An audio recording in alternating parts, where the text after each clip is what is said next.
Kavvetze kulağa. Hudaý Taala näme diýdi? Asabatkum musibetul maut. Ölüm musibeti size yetişti diýdi. Ey musulmanlar, yaşaýışymyzda şu musibet bir gün men üstüme de düşjekdir diýip bir pikir edip görýärmi?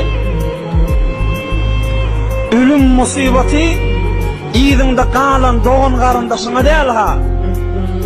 Ölüm musibeti oğulgydyňa düşmýär ha. Olardan beterräge ölüp geçen adamın özüne şu musibetleri ha, şu ölüm diýerleri.